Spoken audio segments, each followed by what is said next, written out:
everybody. This is Dave. This is Joshua. What's going on? This is Brandon. This is AJ Bowen, indie filmmaker and middle-aged dad dude, and you're now tuned into PVD horror. Middle-aged dad dude. I mean, I guess. Club. Join the club. I like it. Man, how are the kids? I have one, which is plenty for me, and she's going to be 8 in June. So it was interesting a couple of years back to find out one morning, oh shit, I'm a kindergarten teacher now for the rest of the year. Oh, This yeah. can't last forever. Oh shit, I'm a first grade teacher now. Yep. Pro bono, tight. Yeah, it's been crazy, man. I feel terrible for these kids that are not experiencing the same thing I did in the early 80s. Very different. But she still has all her fingers and she seems all right. Are they currently doing in person where you are? Where are you anyway? Yeah. For about 2 decades now, Los Angeles.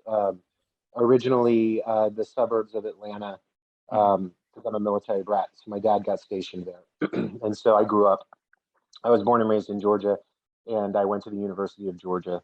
And that's kind of how my career started going. I started with the guys that I went to school with there, and moved to LA about 18 years ago. And a couple of years back, right before the pandemic hit, decided to jump out of the city proper and get up north into the foothills. So it's technically Los Angeles, but it's also a town called Tahunga. So it's like right on the edge of the Angeles National Forest. Like if you look out the window, one of the windows of my house, you can actually see Elliot's house from ET. So that's kind of the vibe. Cool. Except That's awesome. Specifically, I am. There aren't people because I'm allergic to people. So it was cool to get out to a place where there's like a lot of trails and stuff, and then have the world end.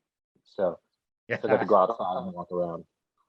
All right, so that explains the connection with the Georgia Bulldogs. That's why you want to talk about the championship. How was that? How was that game? Did you enjoy that game? Emotional. Enjoy is not. There isn't a proper word for it. Like we had my wife and I that we met at the University of Georgia, and my old roommate from college, and also when I right after college I moved to New York to decide to see if I could be an actor up there, and that shit wasn't happening. So we both starved up there. So we were all middle-aged, watching the game, and it ended, and I looked around. I was like stoked, and that's when I realized that maybe I'm sociopathic because I wasn't crying, but the other people in the house were. It was like really emotional, and so it was a slow clap moment. I couldn't believe it. I couldn't believe that Georgia beat Alabama. I didn't think that shit was ever going to happen. Yeah, I had to so now we've got it once, and then probably in another 40 years when I'm like almost 90 years old, and maybe they'll get another one. We'll see. That's awesome. Well, congratulations, man. Thank you for listening. We are joined here today with actor AJ Bowen. So essentially, if you're a fan of indie horror, there's no way that you haven't seen AJ's face in some film. So just to name a few, we got House of the Devil, The Sacrament, You're Next. I mean, the list goes on and on and on. So AJ, thank you so much for joining us. And I apologize for that very awkward intro. No, it's my bad. I'm the one that's awkward. I'm perpetually awkward. So that one's on me. Thank you for having me. I just can't believe we haven't, like you based on our first communication via email, like Creepshow 3 was not in that stuff that you were talking about. No, it's still not. It's an anthology. I wasn't in Southbound. I know. Oh, so I don't know if I don't know if I actually told them. So when I emailed him, I was like, "Oh, I'm a huge fan of House of the Devil and Southbound," and he responded back, "I'm actually not in Southbound, but I was in Creepshow 3." And Josh, something tells me you've seen Creepshow 3, Josh. Is that accurate? Yeah. How'd you know? I owe you. I owe you. He's just giving you some more credits to your IMDb, so. That was like my first one. That was like that was less than 6 months off the boat in LA. Yeah. And it's just I'm already devolving into a quick sidebar, but I've talked it before. in press or on podcasts or interviews or whatever about how with the stuff that we're mutually interested in, there can be, when there are people that are primarily in front of camera, a lot of them probably thought that they were going to be in like What's Eating Gilbert Grape, or they were going to be in a Marvel movie, so they're almost kind of slumming. I don't mean that they look down on it, but I mean that this isn't how they saw their life working out. And from like the age of 5, I was, as soon as the Challenger exploded, which I was watching at home with chickenpox in the 2nd grade, I was like, I don't want to be an astronaut anymore. And later on that year, a movie came out called Space Camp that I saw, and it was like kids, like Joaquin's like first movie, and Kelly Preston, Leah Thompson, Tom Skerritt, just a ton of people. And I saw them putting on the suits and floating around and pretending to go to space. So like at that age, there was some, I was already fascinated with movies, but at that age, I realized that you could like pretend to do a bunch of different things. And so right then I was like, I want to be an actor, but I had a very specific thing I wanted to do. I was like, I want to be in horror movies. So a lot of actors, that's kind of a strange kink. But for me, it was like, I always wanted to be in them. Growing up in Atlanta, there was, back then there were like, I mean, it feels like we're all about the same age. Back then, there were like 3 channels, and I remember when a 4th was added on the TV, on the knob. And on Saturdays, one of those channels would play old horror films. And I would sneak them. I grew up in a really like military, devoutly religious house, which is extremely funny given what I do. And the fact that I'm like a militant atheist. It's hilarious. It was especially hilarious when I told my mom that I had to buy the Satanic Bible for House of the Devil, which I guess I didn't have to do, but I did. Church, you know? But all I wanted to do was make horror films. So when I got to LA, I auditioned for like a theater company, and I got in and I was doing a play, and one of the people that was in it is a casting director, and said that he was casting this movie and would I like to audition. And I was like, well, that's what the fuck I came to LA for. Yeah, I would like to be in movies. I don't need to do theater in LA. And so I went to this audition, and it was strange. Like I went to probably 6 auditions for this thing, and there kept being dudes that looked like me, which was weird because at the time there was nobody in LA that had a beard. I had a beard and long ratty hair, and they found the 4 other actors that were like that in LA, and we were auditioning against each other. And it seemed strange. I didn't understand what it was. It wasn't the full script. And I got a call saying, "Hey, we want you to be in it." And I was like, "Shit, yeah, of course." And I went to the table read, and when I got to the table read, they put the script down in front of me and said Creepshow 3. And I was like, "Yo, what the fuck is this?" I don't know if I'm allowed to say fuck on here. I assume that I am.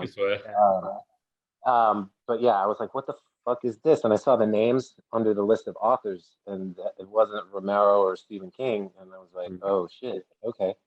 And I read it and was like, yeah, when I said I wanted to be in horror films, this is not what I meant. But hey, 6 months into LA, it's dope.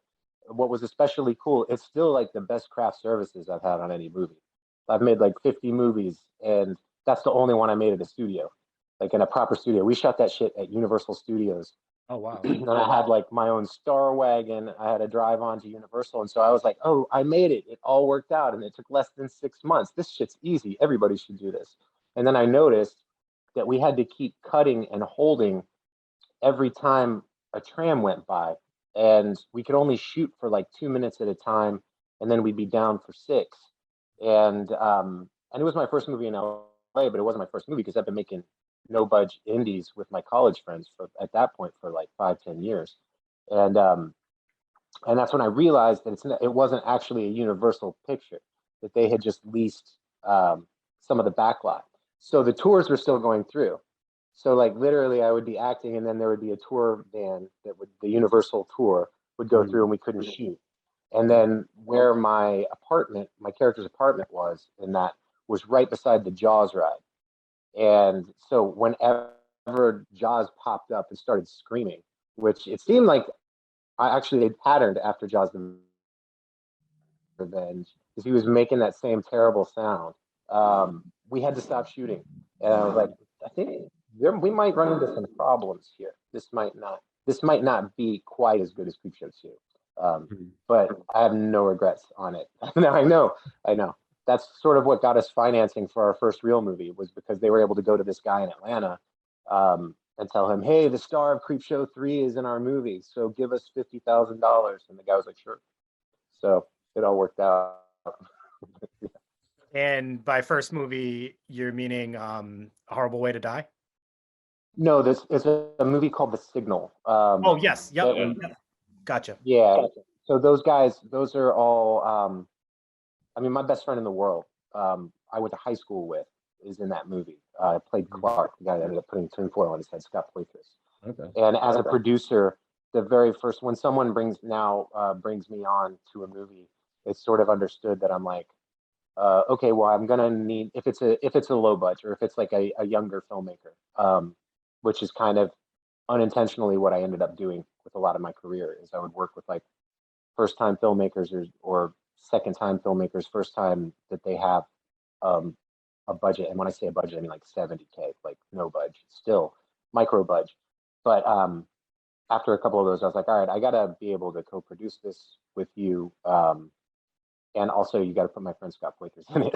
So we've worked on a lot of movies together. But yeah, we got together over a Christmas break like 16 years ago and made that movie in Atlanta when nobody was making movies in Atlanta. Tyler Perry wasn't there yet. So there was no infrastructure, so we could really do it guerrilla style, which that shit would not fly now in Atlanta at all.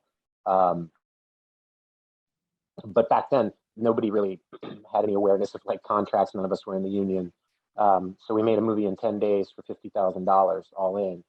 And as kind of a dare to each other, sent it off to Sundance. Because back then, it was like there was no such thing as social media, and it was kind of like, who do you know, when we literally only each other. So we sent that thing off, and it got in, and that kind of is what got things going for us. Nice. Now, you've been killing it in the horror genre over the years. How did you get into horror growing up, and what are some of your favorite films? I guess it was like, it's interesting to me because when my first round with like The Signal was my first time going to film festivals.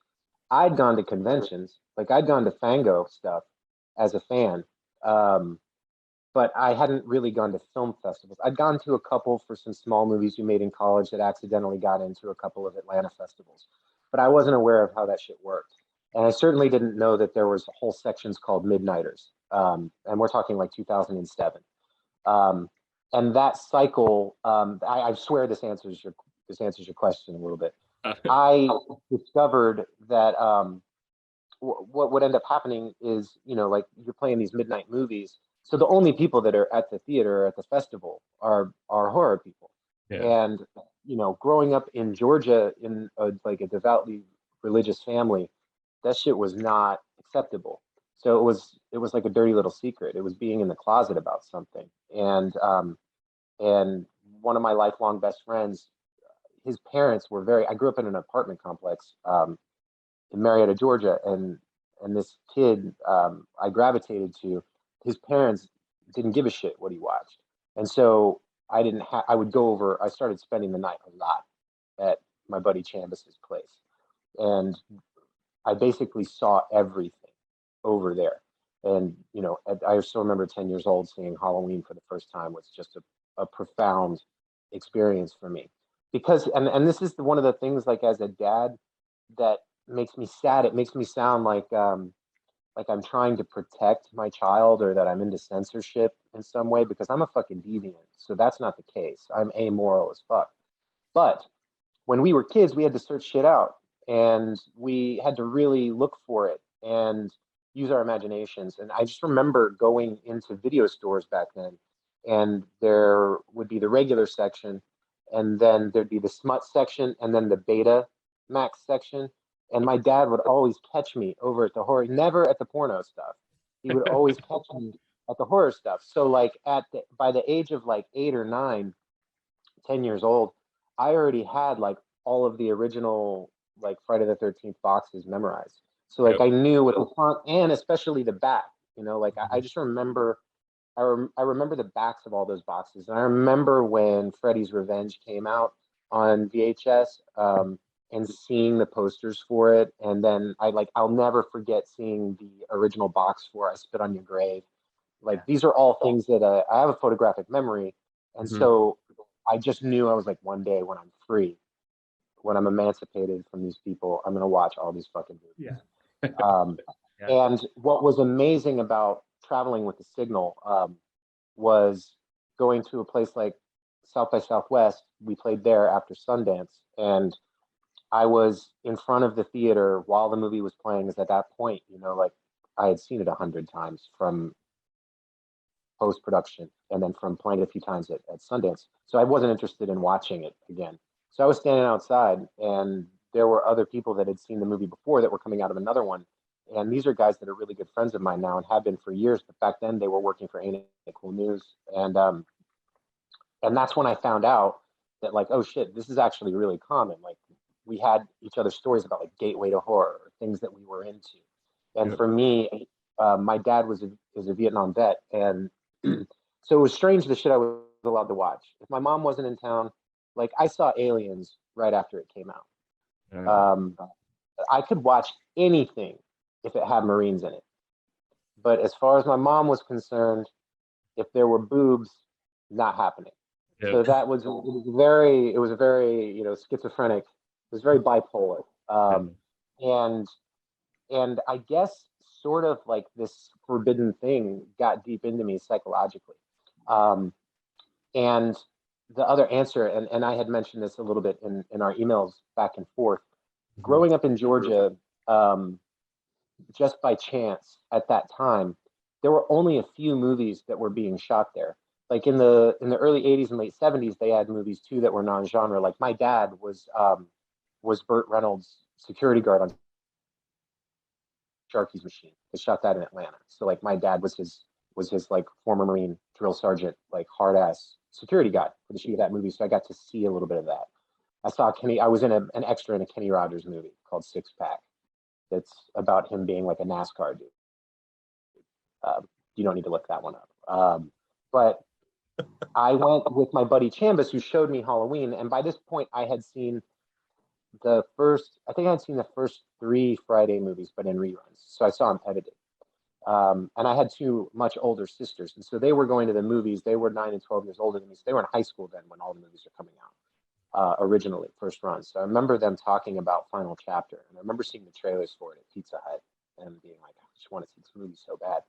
And a couple years later, my buddy Chambus and I, we were in Cub Scouts, and they took us to a camp, like a 3-day camp at this campground in Georgia. It's a camp called Camp Daniel Morgan Hard Labor State Park, which is like an hour northeast of Atlanta. And what I didn't know at the time, until a couple hours after we got there, they had just finished making Jason Lives at that camp. And so there were still props and shit around. And all of the counselors at this camp were putting on hockey masks at night. So as a kid who loved playing in the woods, campfires, being outdoors, and also loved that, I wasn't aware that I was experiencing that sort of like folklore, cultural storytelling that we get out of it as people that love this stuff. And obviously I didn't understand the metaphor. I just knew that I was hooked. Shit scared the shit out of me. And I didn't understand at the time why I was allowed to watch Jaws at 4, but I couldn't watch, like the original Halloween. There was stuff that I was watching that was terrifying, and I mean, I still think that Unsolved Mysteries back then, OG, was way more terrifying than anything I've ever seen in a horror film. The second that those fucking composite sketches came up, nightmare fuel. But I just always knew. So like me and Chambus, we were making stuff. We didn't know how to edit, so we would literally record and then stop. And then when we wanted to shoot the next thing, we'd press record again. So there was never any editing. We started that way, and I was doing that shit by the time I was 8 years old. I grew up dirt poor, so it wasn't ever a thing that seemed like anything I could ever do. And I'm 44, and so I say that because, like, I thought I was going another path. In high school, I was in at a high school where the band program was the best in the country. It was really serious. And so I just found myself being a tuba player. I was a professional tuba player by the time I was 16. And so I was on track to go do that shit. And then I was like, I don't want to do this at all. And I had a full ride to Indiana University and I dropped out. And I still had like 2 months there. And that was the fall of '96. So I was seeing, like Boogie Nights came out during that time, Train Spotting. I was starting to see all of these independent filmmakers that were outside the studio system, because that's when indie film was blowing up again, like it was in the '70s. And so I was starting, I was seeing Linklater's stuff, and I was starting to figure out. And then I saw Clerks, and I was like, we could do this. And I already kind of knew how to do some of this stuff. So I ended up at the University of Georgia because I had to, because I had no place else to go. And I auditioned for a few places and just was fucking awful. Like they were nice and they were like, this isn't going to be a fit for you. It's like any place that was like a conservatory program I tried to audition for, and every single place said no. So I went to Georgia with a chip on my shoulder. And then I found other people that didn't grow up with a shit ton of money, but they were able to use the Hope Scholarship to go to college for free. I was the first person in my family to go to college. And so we were all there because it was the place we could afford. But it was that same thing, that same conversation that all of us have when we meet people that are legitimately into this, that lasts 4 or 5 hours. And you're just talking about weird, random shit, like getting into a 45-minute discussion about why the opening of Halloween 4 is fucking perfect cinema, and like having serious arguments for why the opening of that, from a filmic place. And it's always shocking to people because I ended up in this sort of like art world, which I don't understand, but like it's supposed to be better. So people were always shocked that I understood filmmaking and that I had, like intellectual reasons why certain things were really solid.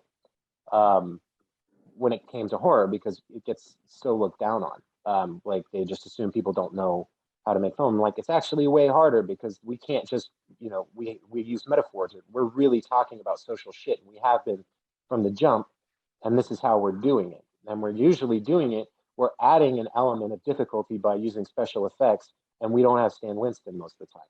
So that shit's tricky too. So there's that tactile nature of horror, like I said, when it comes to like practical effects, getting your hands dirty, making it with your friends, and making really bad ones with your friends, and learning that like the product, it's nice to have a good movie, but having a good experience making one, to me, is what matters. Some of my favorite experiences with movies are ones that ended up not being very good. Like I joke about Creepshow 3, but I've never been embarrassed of it because that was a crazy experience to be a kid that had a lifelong dream of being in horror films. And then finding myself at like 27, like 6 months after I moved to LA, where we were going to give it a year. And then I was going to go back to Athens, Georgia and be a bartender. I'd be like, I gave it a shot. And like 6 months in, no money. We came here with like $200. And to have a drive-on pass at Universal Studios and to be going and climbing around like the New York set to be in a horror film. Like, I don't give a shit that it's not something that people always assume is a joke. That's fine. It's a shitty movie, but it was an amazing experience. And I loved every fucking second of making that movie because I got to make a movie, like being a blue collar kid. Like, I don't think that movies are like guaranteed. And so experiencing that camp, and not having any idea that later on in life, I would look back and be like, well, Jason Lives is probably, there's a handful, like we all have a handful, but the movie that I've watched more than anything else on earth has got to be Jason Lives. If I'm depressed, I put it on. If I'm happy, I put it on. If I'm bored, I put it on. I can't tell you how many times I've seen that movie. And every time I go back to Georgia, I go to Camp Daniel Morgan. I take a day where I'm not talking to any family or any friends, and I go out there. They still know me because of how often I went out there. I just go give them my driver's license, and then I sneak into the camp, and it's still in exactly the same shape that it was when they made the movie. It's like they kept it up. Yeah. So I'm in it for life. People ask me all the time, you know, when some of these movies started blowing up and they were like, so what are you going to do now? And I'm like, I'm going to get paid a little bit more money to make horror films. We're going to get, our budgets are going to go up to make horror films. And I mean, I'll dip out. I've done non-horror. I'll do comedy. But I'm always going to come back home to that shit. I mean, that's always been my life and always will be. I had mentioned to you that a few years back, I had visited that camp when I was in Georgia, and it was off season or they just weren't operating. So there was literally no one there. And I parked at the end and walked all the way. That's a pretty long entrance down to the camp, but it's like you said, the actual part, right? Like, so you did, like, it's literally a mile long. It is, yeah. And the exercise where Jason got Tony Goldwyn right in the dinger. Like, flipped him over the Volkswagen. Yeah. It was wild because, like you said, it still looks pretty much the exact same. And it was just kind of like cool to just be able to like kind of soak that in when you're in there. So that's a really cool place to be able to visit. And I know now they're doing like I think they're showing the movie at the camp for pay, obviously. But I want everybody to stay the fuck away from that. I want them making any other movies. You know, the other movie that they made there was Sleepaway Camp 2. Oh, okay. And all right. And I ended up going to high school with a couple of the guys that were in. So I didn't know it at the time. They're a little bit older than me. They were seniors when I was a freshman. But you know the brothers in Jason Lives, the kids, they were like, so what were you going to be when you grew up? Those dudes. I went to high school with them, and they were also in Sleepaway Camp 2. So they were like Atlanta child actors. Cool. But other than that, nothing was popping off there. Now I'm like, you guys have Pinewood Studios, just go fucking do Walking Dead in Peachtree City. Stay the fuck away from Camp Daniel Morgan. That's mine. I've had dibs on that shit since '86. Stay the fuck away from my shit. And we're gonna edit out, Dave, that you broke into the camp, okay? I don't care. If they go to my Instagram, that's like probably the least of my worries. So I wanted to ask you, so AJ, you have portrayed so many different types of characters in all your films. I don't know, for some reason, when I think of you, I have this like one version of you, but I was going through your catalog of films and I was like, damn, no, he's playing a different one in this one. He's a different one in this one. It's like, you have like range as far as like the kind of character that you can portray, and it feels real every time. It doesn't feel like it's, like, oh, it doesn't fit you. So like, how challenging is that to like kind of like adapt yourself to whoever this character is, and like what methods do you take to gear up for a role? This is gonna sound like I'm making a joke, but I pretend. I always find it, and I say that because I've worked with some of my heroes, and some of them I've been really disappointed by. But for me, it's that same thing where like I love making horror films. That being said, I take the technical aspect of both writing and producing, all of the components of making a film, and especially performance, really fucking seriously.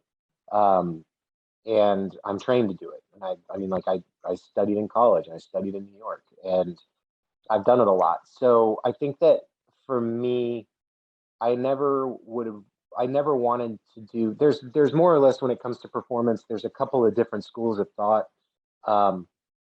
And the difference is character or personality. And neither one's good or bad. But if we're talking like personality, you're talking like Harrison Ford, where there's going to be like the Harrison Ford character, and that's awesome. And you know what you're going to get, and there's serious value in that, but that's not me. I didn't want to do that. Part of the draw, like I said, like even at that really young age of going and seeing Space Camp, was seeing that like, if I want to go to space, I can pretend to go to space for this thing. And then if there's something else I want to do, I can go do that in this other thing. So I never looked at it as bringing the roles to me. I looked at it in reverse of trying to break down a script and understand, for me, like what are the ideas for the movie, and from there that impacts me. And also, since it's not like I used to do stand up, and I've done a lot of. I have a background in improv, which helped me when I ended up with the kids that other people call mumblegore or mumblecore or whatever. But that stuff requires training. You can't just half-ass that shit. And I think that's why it's obtuse, and I think like a lot of those dudes like bristle at those terms. But then I'd have to be like, hey, look, at the end of the day, nobody's really watching these movies anyway. So who gives a shit if someone calls it mumblegore? Like it doesn't matter what somebody in the LA Times decides to call the movie that you made. They talk about movies, we make them. But I take it super seriously. And I think that you can see my favorite filmmaker that I've ever worked with is Ty. If he wanted me to clean toilets off camera for his movies, I would do it. We have really similar sensibilities. Ty can come across as aloof, and it's that he's shy. There's stuff that, like us talking, I'm super comfortable with. If I have to walk a red carpet, that's a fucking nightmare for me. And what I noticed was that there are people that are really good at that part. There are really people that are really good at standing there and having their picture taken. And that shit gives me a panic attack, gives me serious anxiety. Like, that's not what I signed up for at all. I signed up for like the conversation we're having now. I signed up for that kind of stuff, and I signed up for the making of the movies.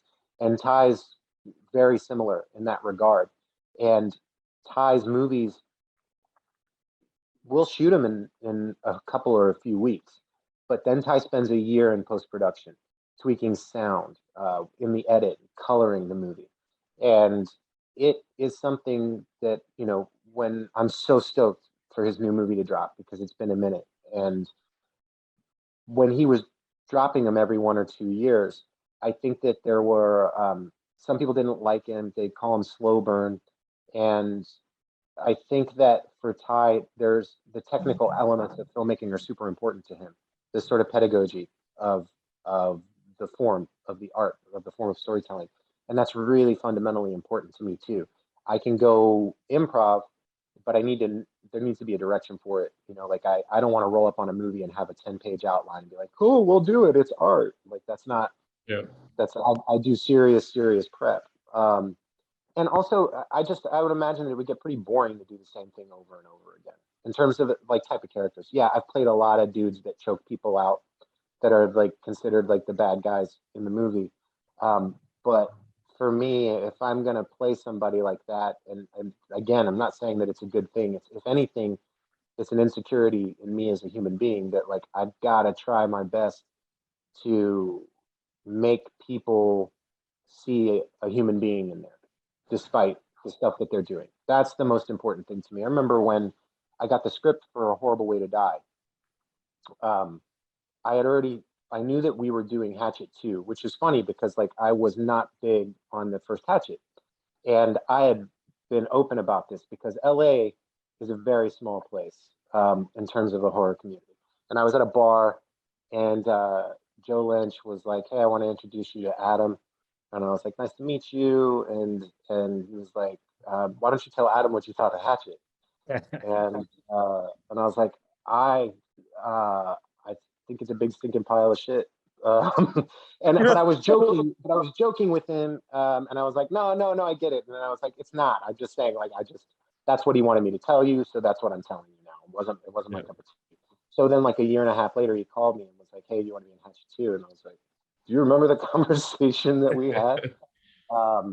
And then he told me that, Danielle Harris was going to be in it. And I was like, hold up, do what? Because like we were talking about growing up, me and my buddy Chambus, I remember walking into the video store and seeing a poster for Halloween 4. And Danny's on that poster, and she's the same age as me.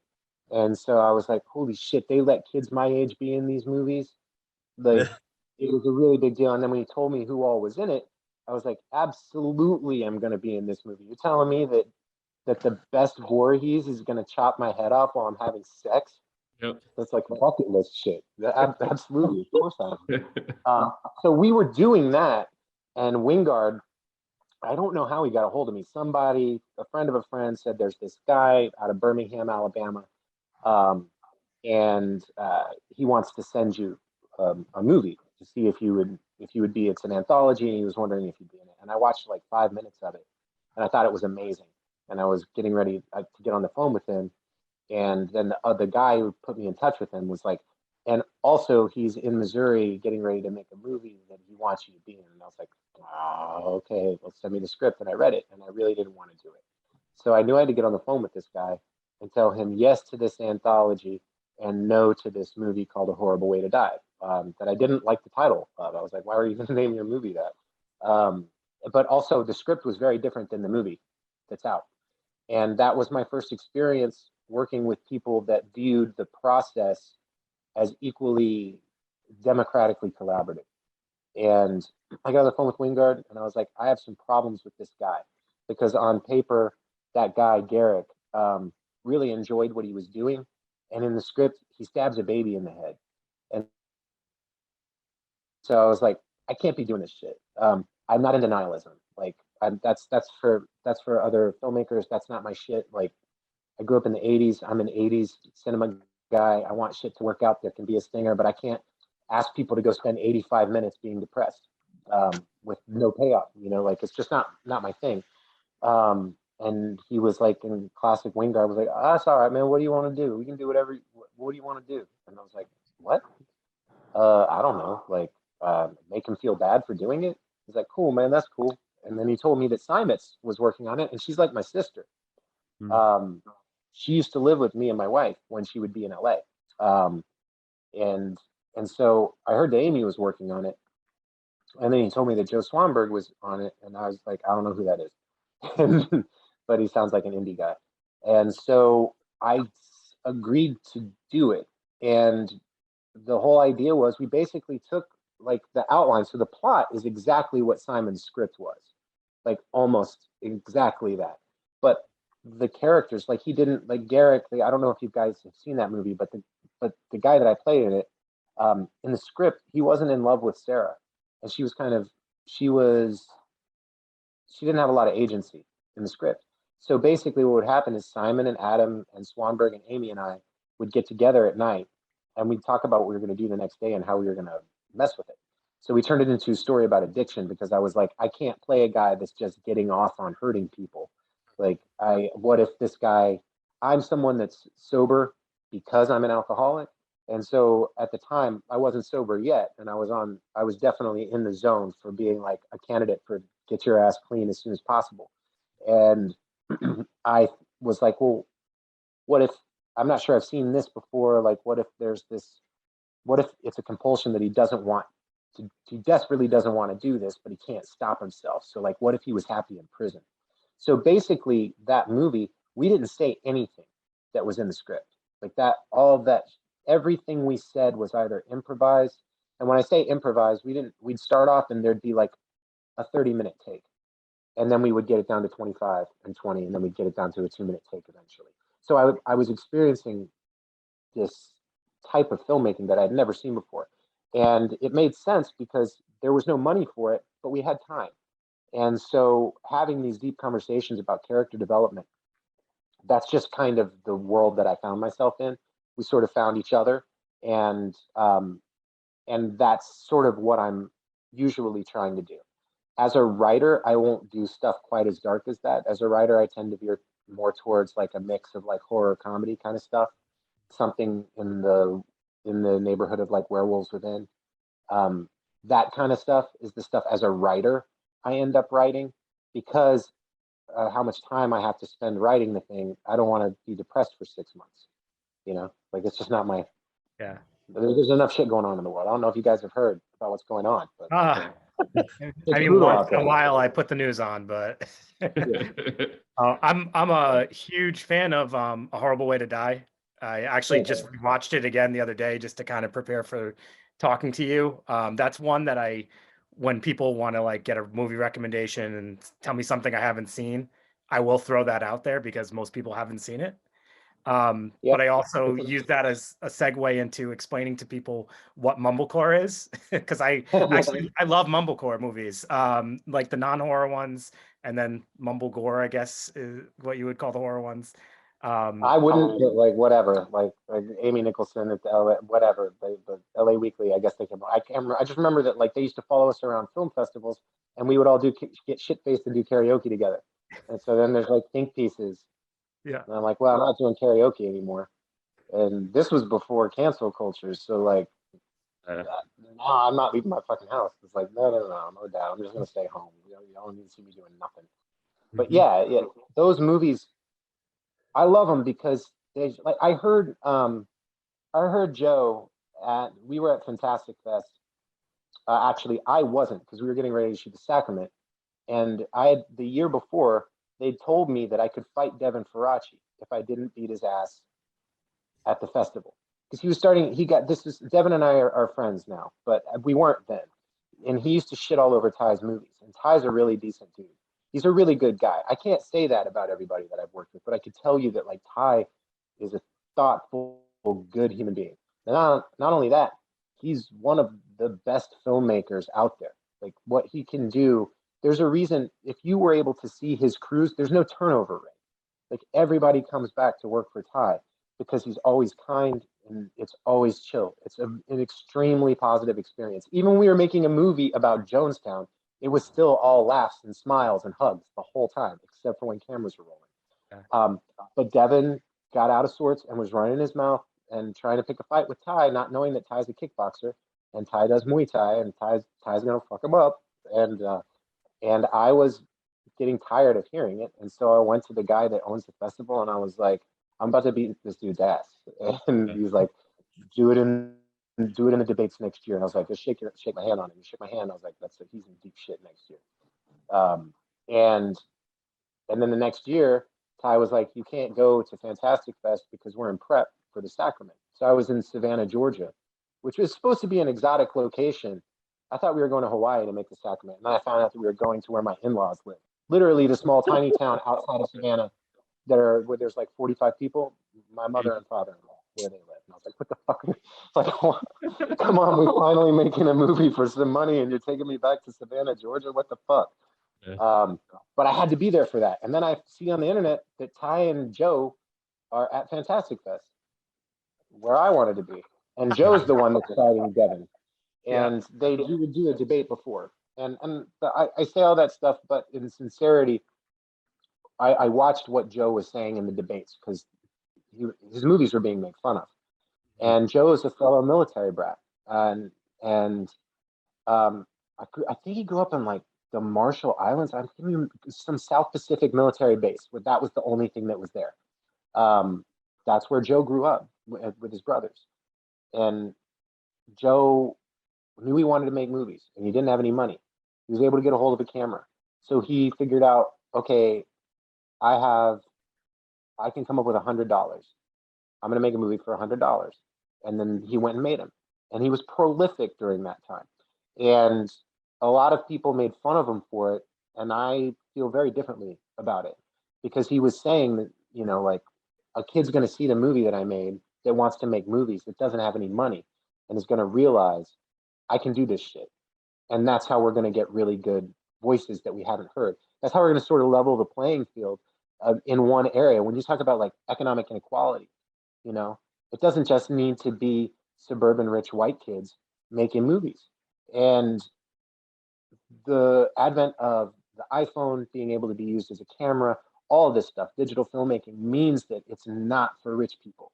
And I admire people that are like, and that's how I approach things as a writer too. Like, all right, what have I got? Okay, I've got the lead actor, that's me.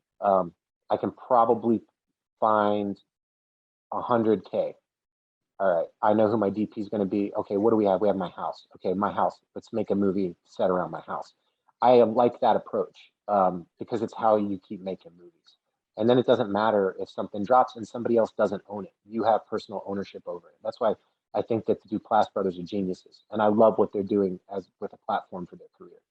There are so many people whose movies we would not have seen if it wasn't for them saying, okay, well, I've got this, we built this opportunity.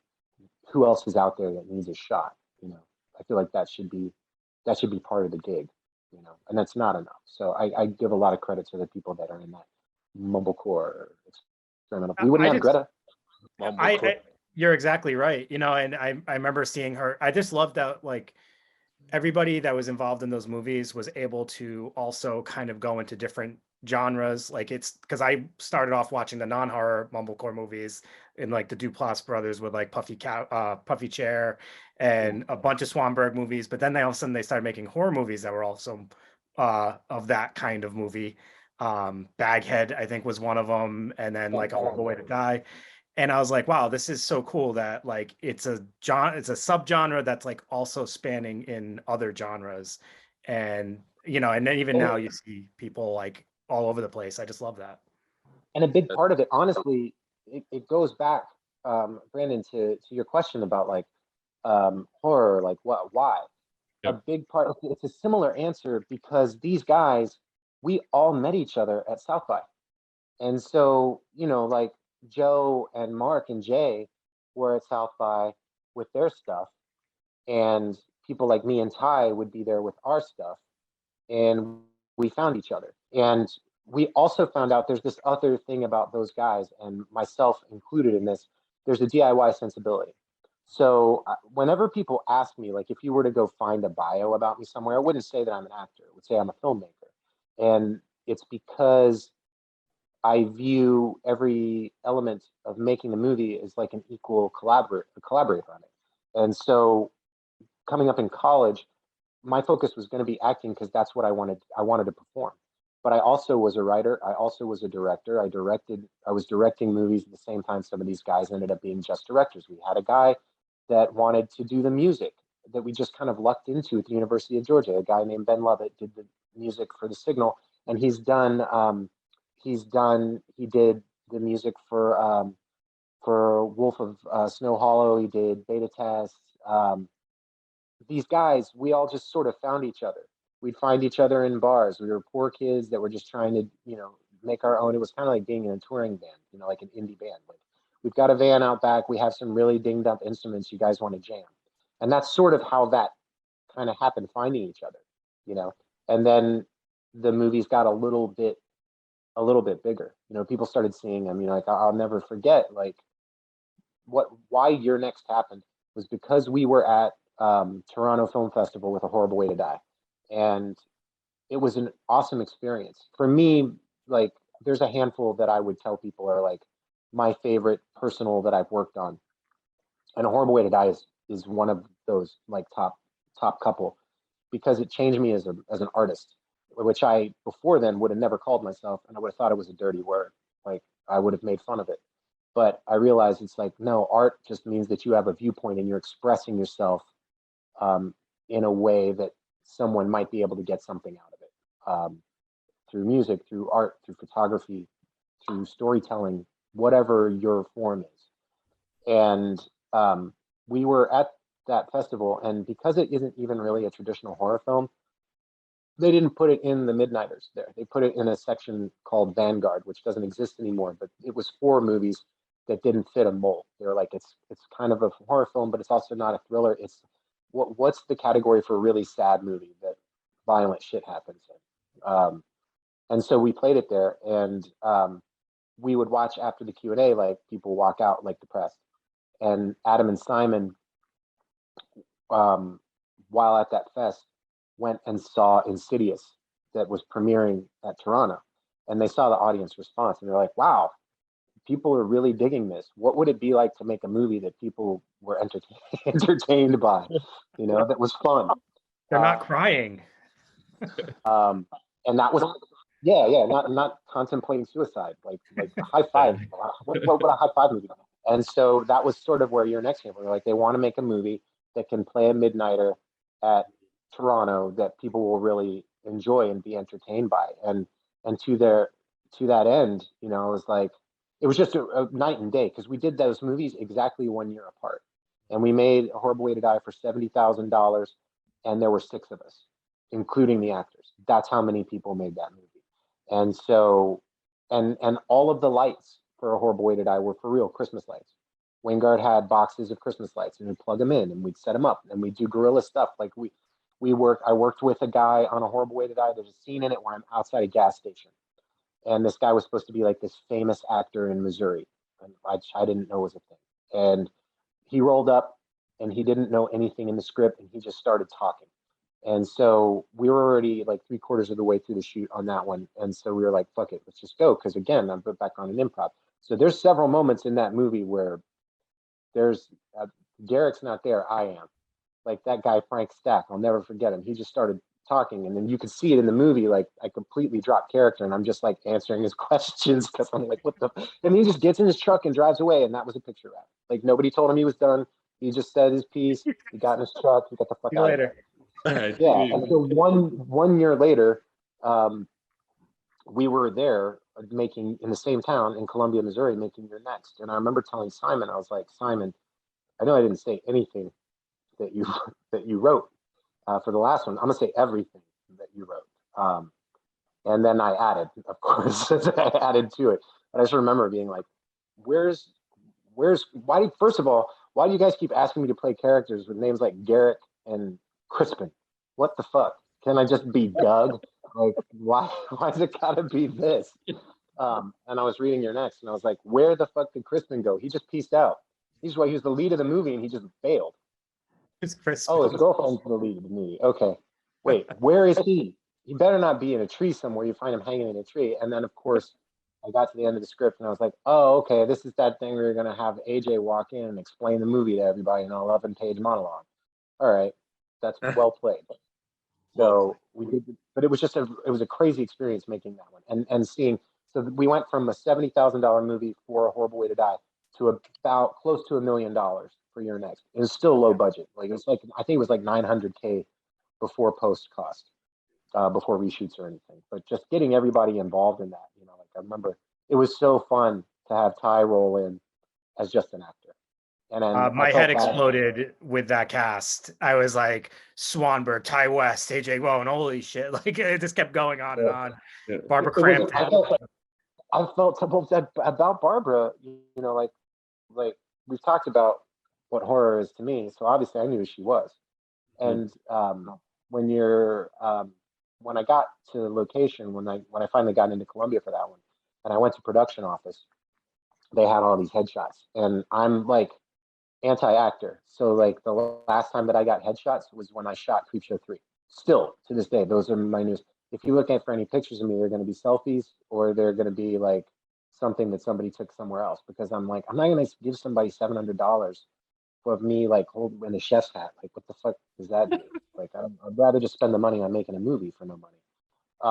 So I don't believe in that shit. So there's a picture of me, and then there's Swanberg, and there's Simons, and there's Ty, and Sharni, who I auditioned with because originally in the script she wasn't Australian, and then Sharni rolled in, and we read like, God, I must have auditioned with 50 girls for the callbacks. And when Sharni came in, it was like, yeah, you're done. Like, we're good.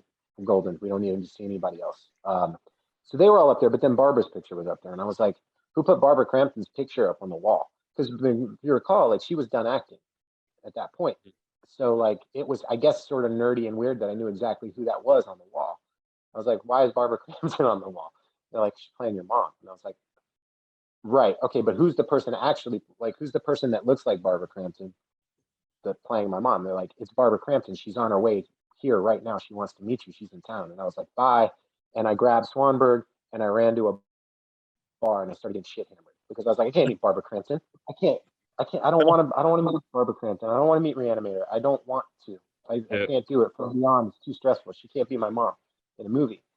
And Rob Moran too. And for this generation, it's like Farrelly Brothers is also kind of a big deal.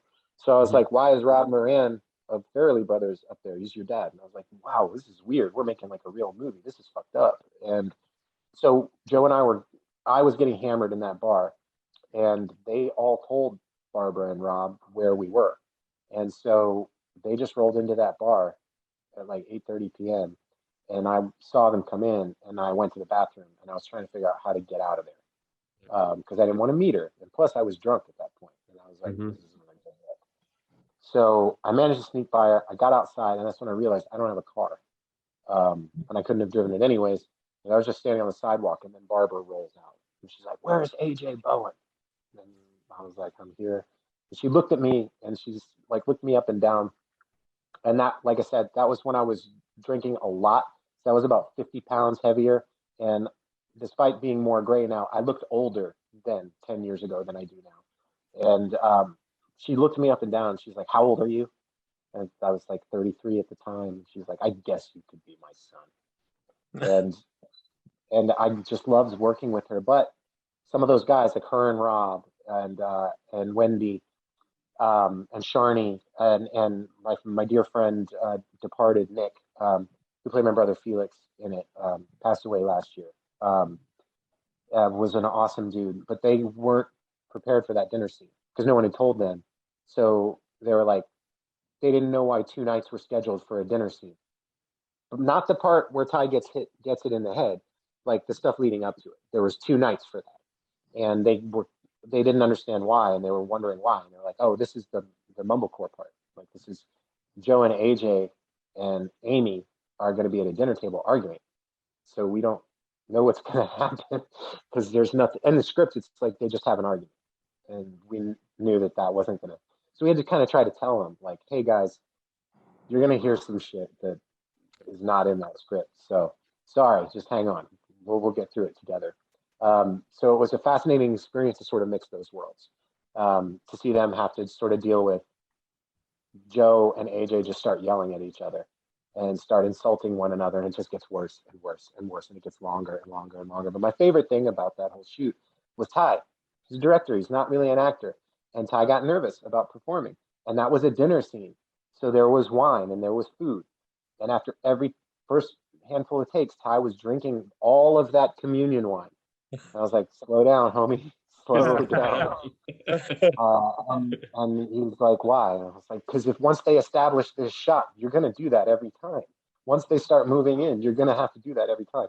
And he did it again. They're like, moving on. Once we got to the dinner table, Ty eats all the food in front of him.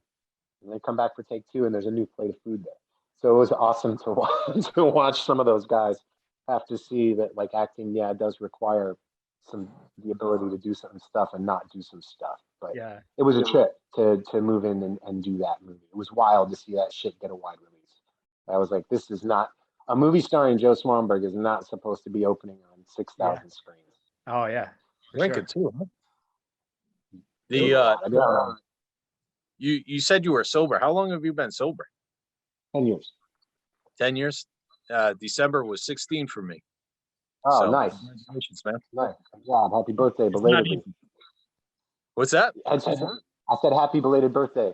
Yeah, sweet 16. That's one of those things where it's like, I used to be like, do I talk about it? Do I not talk about it?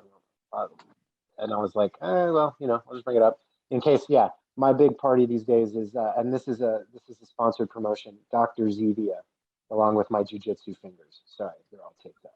Yeah, that's how I party these days. Dr. Zevia, root beer. That's how I get down.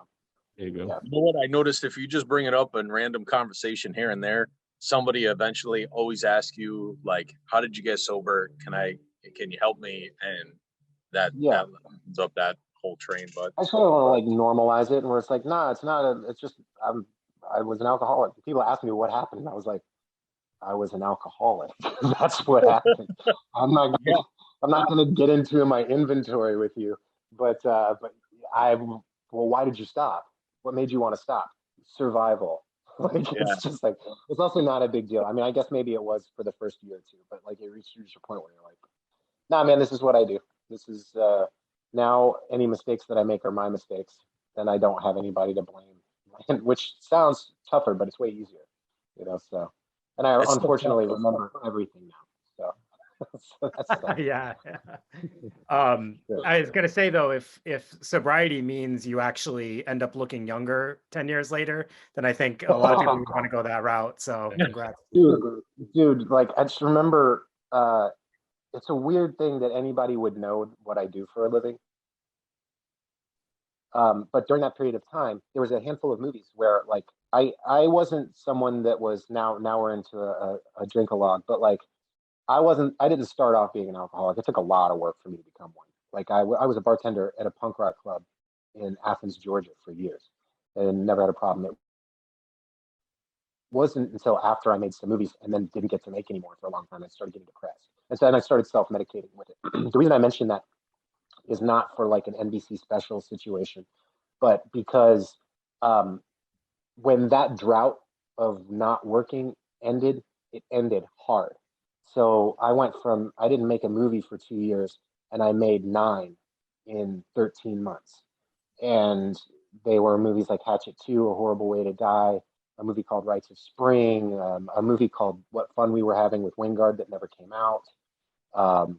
I made a handful of those movies before You're Next, before I got sober. And so, like, House of the Devil to that, there was this person that weighed 50 pounds more than what I normally do.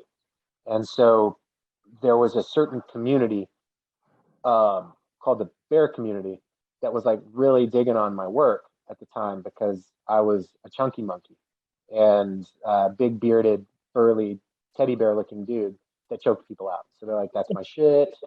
I love it. He seems like a cuddly teddy bear and he kills people. That's incredibly sexy. Then I quit drinking. And over the span of 6 months, by just not drinking, I lost like 60 pounds and got back to being like who I looked like on the signal. And because that's always who I was. I was just always like, the way that I look in Night Drive is like the way that I look. You know, like I didn't have to, people ask me, what did you do? And I was like, I gave up Jameson. Like, that's what I did. I stopped lifting a liter of Jamie's every night.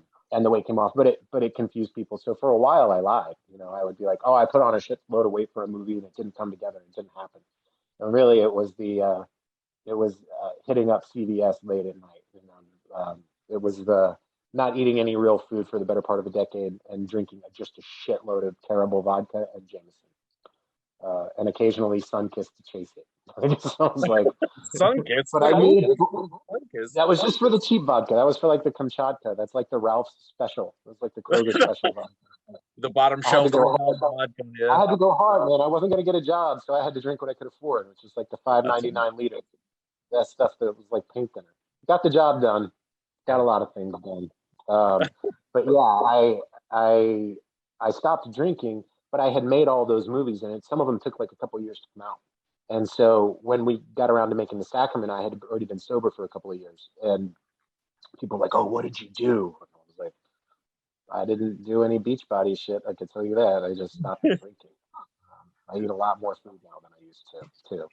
Well, congrats to you, and you know, for that, I always say to Josh, and I'll say the same to you. I always find that really impressive when people are able to maintain sobriety for that long, or even just recognize like, hey, I probably got to cut this out of my life. It's not helpful. So, and I watched Night Drive, and you were great in it, and you looked good in it. So, you know, yeah. The Bears don't agree with you, but I appreciate it. It's a weird thing when you hit 40. Like, I can't even be confused for being sexual anymore. Like, I'm just like, I've already morphed into like I could be in Cocoon now. Not Gutenberg, Wilfred Brimley. Like, that's the zone that I'm in now. I'm making that movie with Sophie, who was in Night Drive with me. She played my daughter in Dead Night, and it was like really absurd that people were like, "Oh, it was great that Night Drive didn't have any of this sort of weird, like weird chemistry." And I was like, "Yeah, because I could literally be her father." Mm-hmm. And the sad part was that like she wouldn't even ever. It was so not weird for her. She's like, "I don't even understand what they're talking about." And I was like, "Well, believe it or not, you're a movie dad." I know exactly what you're talking about. If that makes you feel any better. Yeah. Dad zone just makes all that shit. Yeah. I have a rumor that I heard, and I need you to dispel this rumor. I heard a rumor that you went to the Avengers set and stole their crew and had them, like, you manipulated them to work for you for free on some film. Not like the actors, but like all the film crew. Is that true? Well, I mean, literally no, because I didn't do it. Brad did though. But really, so it's a lot easier to make like a $200,000 movie when your crew is Marvel. But so Brad and Megan, Night Drive, those guys I made Dead Night with. And again, the reason that I knew that Brad and I were going to make movies a long time is someone started asking us. There are people that were working on Dead Night that are fake genre people, and I'm not going to call anybody out because that's bad karma for me, and I've done enough in my life that I don't need any more amends. But like, there are people that are in this industry in Los Angeles that are not authentic when it comes to their love of genre, and some of them worked on that movie on what used to be called Apple Cart, and Brad's legit because they made fun of us because we got into a serious argument about with Don Coscarelli, who was producing it, about why the opening of Halloween 4 is genius. So, because Brad and I both were like, oh, it's blown out. It's just amazing. And yeah, it doesn't look like Illinois at all. It definitely is Utah, but I don't give a shit. It's beautiful. Like, I love the opening of it. We were discussing how we wanted to do that. So initially the opening of Night Drive was going to be like that, was just going to be this, but a Christmas version of it. But those guys, Brad, what his day job is he does all the interstitials, all the EPK stuff for Marvel and for Disney before they merged. He was doing that for 10 years with his company. So, and he produced John Dies at the End, Don's last feature. And so he wanted to make a movie. He wanted to move into narrative filmmaking on his own. And we did that with Dead Night. And some people really didn't dig on that movie because there's part of it that's like a fake documentary. And then it cuts like a TV show and then it cuts back to this movie. And it's just a different kind of a thing. And it's not for everybody. I really liked it, but it's not for everybody. And the editor of that movie is the editor at his company, Megan Leon. She's an awesome writer. And the three of us knew that we wanted to make movies together as like, okay, we're all getting a little bit older. I can see that I thought I was going to be in the studio system kind of dude. But I just, at this point, I've been out in the wild too long. I don't think I can be domesticated in that way. And I'm not really good at being told, go stand over there. Like everybody's gonna, like, if there's a grip that has an opinion about what I'm doing in the take, I expect that person to tell me. I don't expect them to do the don't look me in the eyes bullshit that happens on studio pictures. Like, we're all here, like, don't let me fuck this up. Please don't let me fuck it. If I'm fucking it up, tell me I'm fucking it up. I don't want to be fucking it up because I'm on camera. So we knew we wanted to make movies together. And Megan wrote the script for Night Drive and wrote it for me and wrote it for Sophie. And we knew that meant that there were four of us and that Megan and Brad were going to co-direct it and that Sophie and I were going to act in it. And but they've worked so long with Marvel and they worked on those sets, and for Disney they shot B-roll stuff for them. So yeah, they were in the middle. They were in between Infinity War and Endgame. They took like a little hiatus between shooting because I think they already knew that they were going to not be one movie. So there was a hiatus, like a holiday hiatus. And so, yeah, Night Drive has some Steadicam in it, which is expensive. And the gear and the Steadicam both did Steadicam work on Avengers Endgame. So yeah, I can confirm that. Like, we basically, like, our buddy Richie, who's a cinematographer does all the Marvel stuff, all the Avengers stuff. He flew out when he wasn't working and worked on our thing for us. So instead of four of us, there ended up being at times 7 or 8 people, and that was why. And I'm, as a matter of fact, I guess I'm technically in the Marvel Cinematic Universe because when we did Dead Night, we did it for like $350, which sounds like a lot to some people, but it's really not, especially when there's a cast that size and there's that much practical effects work, and we're shooting on location in Tahoe. It was a very expensive thing to get in the can. Brad felt bad for the amount of money that he paid me. So I was working on a movie in Baltimore, and he called me and was like, I'm going to send you a thing. Can you record this for me? And I was like, I don't have any gear. I'm making a Mumblecore movie in Baltimore. Literally, I was making a Mumblecore movie in Baltimore. And I was like, he was like, no, it's just a voice memo on your phone. And I was like, okay, yeah, send it to me. And he sent me this thing, and I didn't know what it was, and I recorded it, and I sent it to him. And he's like, can you do it like a little bit more frantic? I was like, okay. And I did it. And he's like, I need your bank account information. And it's all this whole process of me. I did two takes, and then I got like $7,000 or $10,000 deposited into my account. And I was like, I should just be doing this shit from now on. This is a lot easier. So basically, he got me to do like and then he was like, I need a picture of you, like you're a journalist embedded in the field. So if you watch, like, I think it's on YouTube, there's Marvel stuff about Civil War. Civil War was getting ready to come out. And so if you go search like either my name, or there's a character that Leslie Bibb plays in the Marvel universe where she's a reporter.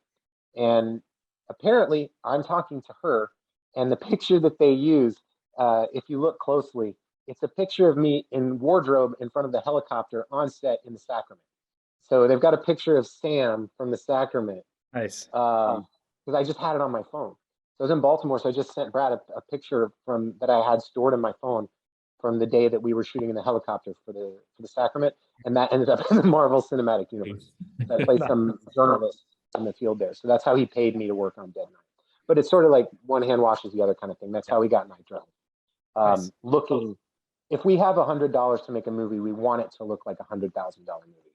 Like I don't want it to ever look like, oh well, cool. Like look they clearly didn't have any money. I want people to always think that there was more, because it means we did our job. Like I want the movies that we make for the budget to be irrelevant. And I want the movies that I work on that whatever the cost is, more money wouldn't make them better. You know, like with Night Drive, if we had $1 million on that movie, it would still essentially be the same movie. We just would have taken more time with it, and we would have eaten a lot more food. Like that, because again, as a writer, going back to it, creatively, I think about, well, what can we do? So like the thing that I've been working on, I started working on one thing during the pandemic, and then I was like, there's a piece of art that's so effectively similar that I think is better than what I could do. I'm going to abandon this. And then I had a couple of other scripts that I had been writing, or that I'd sort of had, you know, like you outline, or you have like, okay, I've got 30% here and I've got to develop it. And then it sits there for a decade. Well, I had that experience, and then I watched a couple of different movies, and I was like, wait, I've got it figured out. So then I started writing. And the reason that I started writing the script that I'm working on now is because I was like, all right, well, if this is what it's going to be, then I'm just going to direct the movies. I'm going to go Corman route.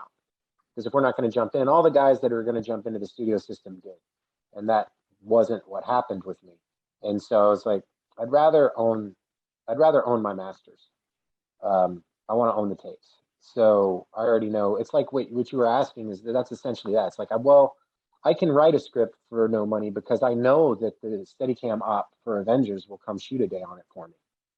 So that makes it a lot better. That's already $1 million movie, but legally it's not, you know. So, and it's not unethical either, because it's someone coming and helping me out, and I return the favor. I've gone and I've PA'd on every movie I've ever worked on the days that I'm not shooting. I go there and I haul cable, or, you know, I'm on walkie, I'm moving stuff around, because that's what we all do. That's what the Mumblecore guys do.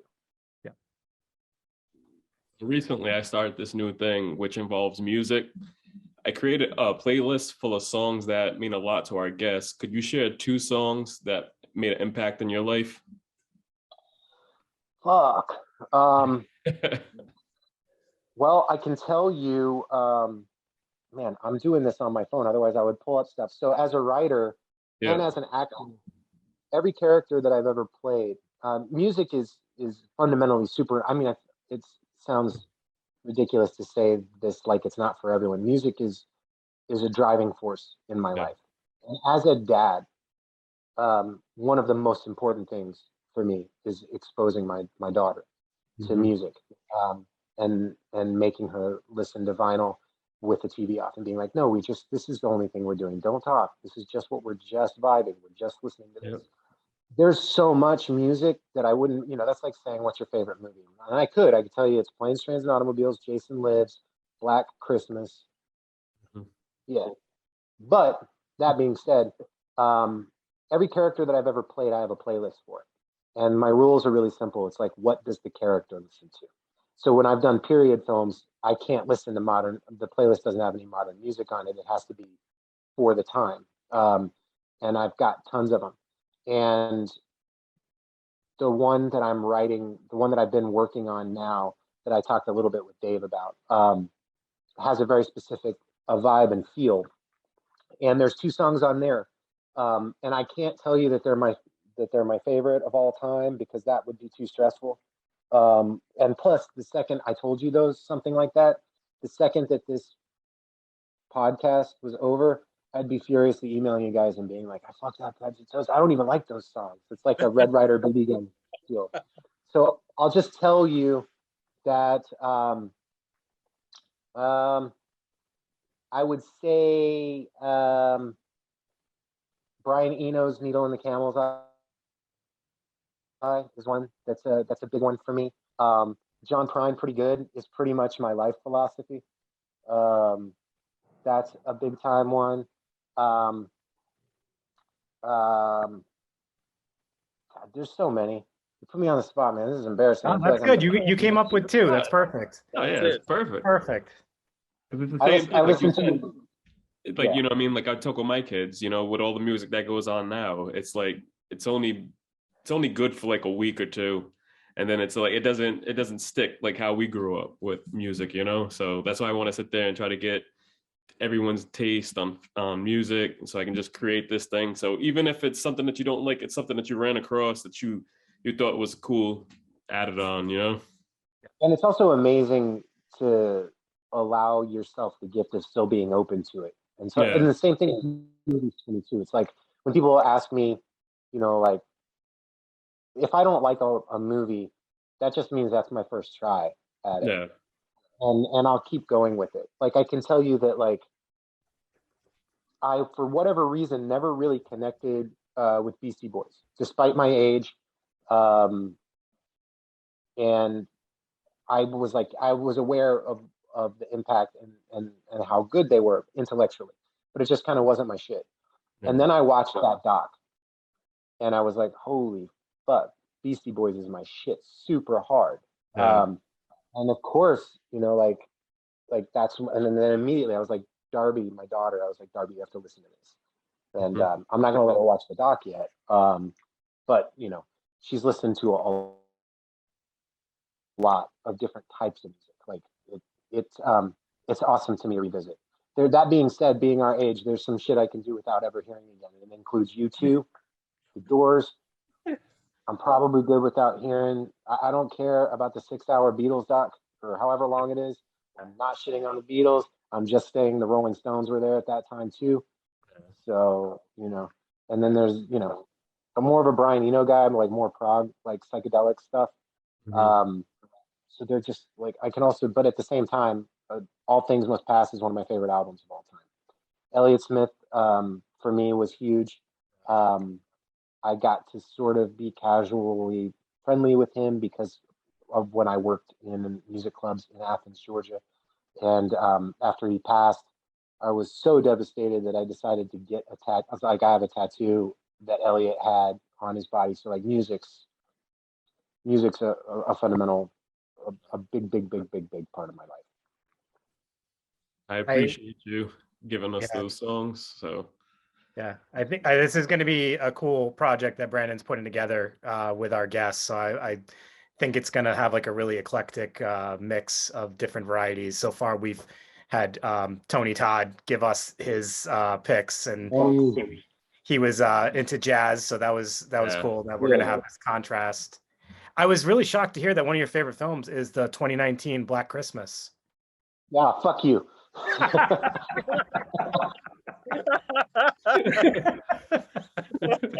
Just kidding. The only movie that could make me go, well, the 2006 one maybe wasn't that bad. Yeah. Which I knew everybody was coming out saying the 2006 one was good after the 2019 one came out. Yeah, and I'm like, I was already grown making movies when the 2006 one came out, so I remember what everybody said. And before I knew Miska, and before I know he's like super legit Ryan Turek now, but back then he was Ryan Rotten, and those guys all shit all over that shit. And I watched it. Black Christmas was my favorite horror. I think it's one of the best horror films ever made. It's transgressive and progressive at exactly the same time, and it's still as timeless and modern. The shit that they're talking about is shit that we're dealing with right now about women's reproductive rights. And he did that shit in 1975. Like, that's crazy to me. And when people tell me Halloween, I'm like, you need to go back and watch the movie that Carpenter ripped off for Halloween. It's called Black Christmas. It was the one that introduced this POV shot. And that movie's fucking phenomenal. That movie's amazing. That being said, I know the gals that made the new Black Christmas. And I'll just say I'm looking forward to seeing the new Scream. I haven't gotten to yet. That's all I'll say about that. Okay. Yeah. I to be fair, now I don't have confirmation of this, but what I heard, and to be honest, I kind of don't really. It was just a bunch of different life shit. I'm sort of so detached from that world anymore, and I'm so into dad zone that I'm deciding that, like, okay, well, I'm gonna kind of do my own shit now. So, and I'm allergic to social media. I hate the way that people are on it. It's very tribal and anti-human. Like, and what's fucked up is that makes me sound like I'm not progressive, which also pisses me off, because I'm a lifelong super progressive. But whatever that modern shit is that's going on, where people are ending other people for all kinds of crazy, like, it seems anti-human to me. So I avoid it. So I don't talk to people other than my wife and my daughter. And one of them is 7. And so I don't get to talk to a lot of people. That being said, what I heard was that they went down to Australia to make Black Christmas thinking they were remaking a different horror film. And then found out once they were there, that, and I didn't hear this from them because I haven't talked to them in years. I haven't talked to them really at all. Since I became a dad, I kind of dropped out. But it seems like what I heard when I watched it, I was like, that makes a little bit more sense. It felt like they kind of tried to shoehorn in. But also, there's no path that I could see the original one being remade in this. I'm like, just call it something else, because I don't know how many people are going to flood the box office for a remake of Bob Clark's movie that's not called Porky's. Like, I just don't see it happening. So why did you have to call it this? Like, we've been having this struggle a lot lately with films that it's like they could have named this anything else and we probably would have been way more open-minded about it, and appreciated it more. But just the fact that you tried to brand it this and it doesn't do the original any justice is just beyond me. And plot can be different, but we're talking about, like, identity. Like, that has nothing to do with the source material. So it's like, I don't even know how you can get away with calling it that. Like, there's nothing. Like, I don't even know what that shit is. I can tell you that we had a big fire going on the side of the mountain in our house, and we put it on last Christmas, and my wife and I watched it, and she knew. She was like, uh-oh, because she just watched me get up and, like, start walking around and, like, pacing, and I was just like, what the fuck am I watching? And that was in my house, so I mean, like, I already had an HBO Max subscription, and I was still pissed. I'm gonna get canceled from talking to you guys about this. That's all right. Well, we'll stop there so that doesn't happen to you. I hope that doesn't happen. It wasn't for me. It wasn't for me. AJ, you kind of alluded to this, and I know that we're probably coming to, like, a close on our time with you, but I just wanted to give you some time. You mentioned about doing your own stuff and writing, and just wanted to give you a little time to talk about, any project you're working on and what you want to share with people. So when the pandemic hit, I don't know if you guys had some of these similar experiences, but I had to express to some people. I mean, obviously, I'm not trying to be reductive about how horrific anybody dying or anybody getting sick is. It's awful. But part of the program that I'm in is also about learning from stuff. And there were some things that I got reacquainted with that I never would have if life hadn't forced me to stop and slow down. Simple things like taking a walk, like pretending, being out of my fucking phone.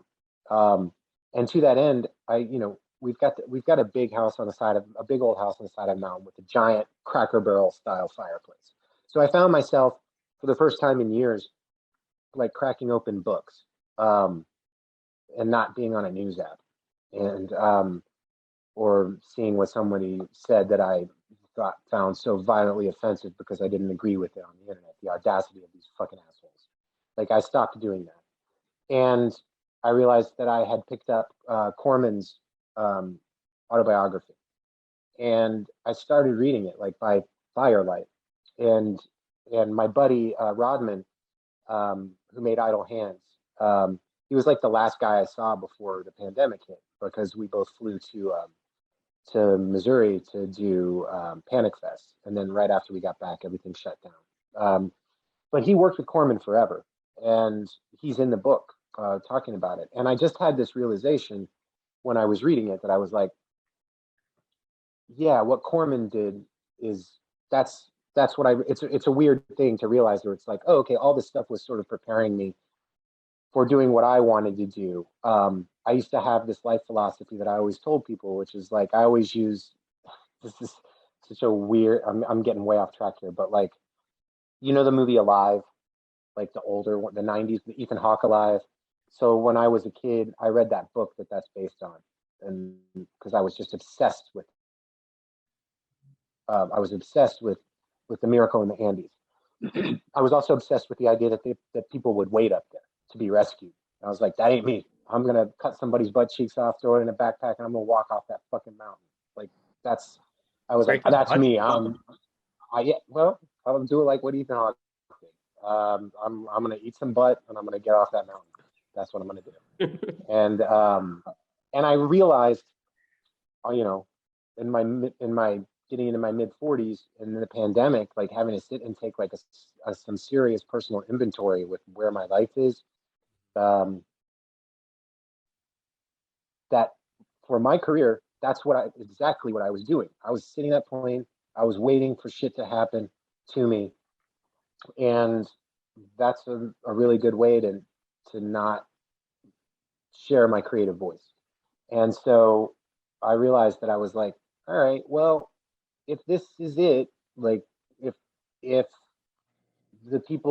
this is it for me, like, I'm gonna do shit my way. I already know how to make a movie. Like, that's one of the few things that I know how to do, and I know how to write for what I can pull off. And so reading that book was life changing for me, and it made me decide, and then it made me sit down and start going through old movies and being reminded of what I love. And that's when I realized that, like, all of us have an inner voice. This sounds way too spiritual, but all of us have an inner voice that creatively, it would be helpful for the world to hear.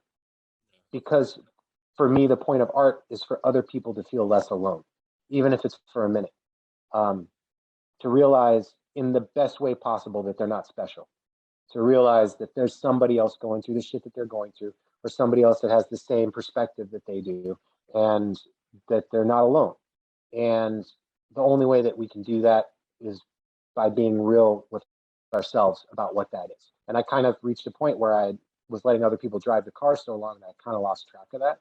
And so that's when I was like, fuck this. I'm going to walk down out of the fucking mountain. That's what I'm going to do. And if I only have $100 to do it, I'm going to try to make the most $300 looking $100 movie of all time. So I started writing from that perspective. And I realized that there's some stuff that, for me, that I'm not seeing in cinema. And so that's what I'm going to do. So I like fusion stuff a little bit. And so, yeah, I'm writing a script called, or the movie that I'm gonna make is called "Don't Go Back to Rockville," based on the R.E.M. song. But it's about, like, if you were to ask me what my favorite subgenre is, it's gonna be camp slasher. I think it's probably because I grew up in Georgia and because I spent a lot of time in the woods. That's probably why it was this sort of gateway drug for me. Ghosts don't scare me.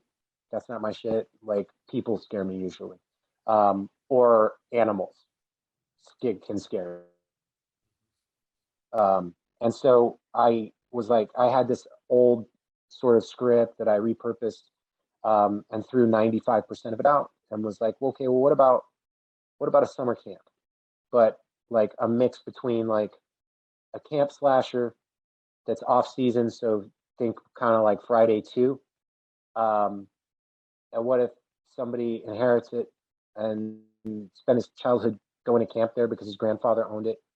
What if it's like a Big Chill style thing mixed with that, where it's like middle-aged people getting together, trying to figure out what he's going to do with the camp, sort of like as a wake for the death of his grandfather. And then what if also, I don't know, there's a Wendigo. So it's just like I think about like what are the things that I can pull off, and then my background in music, and in classical music, I probably wouldn't like. For me, I already know where to go on ASCAP to find public domain. So it's like, all right, well, that saves money there. So like I get to write this script with specific music because I already have the public domain recordings of it, you know. So that's what I'm doing. I'm gonna direct it. I'm gonna be the lead actor in it, writing it, producing it, and hoping to shoot it in Georgia at Camp Daniel Morgan. I had on, when I asked you, I was like, is this a audio or video? At the time, because I was basically trying to figure out, do I need to wash my butt? And so I was like, fuck, I have to wash my butt. I got to take off I already have t-shirts for the camp. Like I've got Camp Rockville t-shirts. Oh, I had one on. So yeah, so that's what I'm doing, and we'll see. I just have to go find somebody that's fool enough to give me just a little bit of money, so that I can go make a movie that probably critics will find appalling, or whatever they want to call it. They'll probably call it Mumblecore, even though there'll be a script. So. Well, I'll be watching it. So, AJ, thank you so much. This was truly an honor, a pleasure, all of the above. Thank you for taking this time and just having these conversations with us. We really appreciate this. Thank you guys for having me, and I apologize because we didn't really have any conversations. I just ran my mouth forever. You took the work off of us, so that's awesome. I just want to tell people though, the better. Yeah. If people want to see like what AJ's all about and really amazing acting, the closing scene in A Horrible Way to Die in the cabin, you have to watch that scene. And then the end of You're Next. I think those are two, like, just your characters are just, I don't know. It's amazing, like the way that you're able to kind of present these characters to the audience. And I just think that I hope people go down your filmography and they check out every one of your films, because I know I'm a big fan, and I was really excited to have you here. So thank you again. Thank you so much. I appreciate it. So signing off, everybody. This is Dave. This is Joshua. Brandon. And the star of Black Widow, AJ Bowen. There you go. Good night. All right.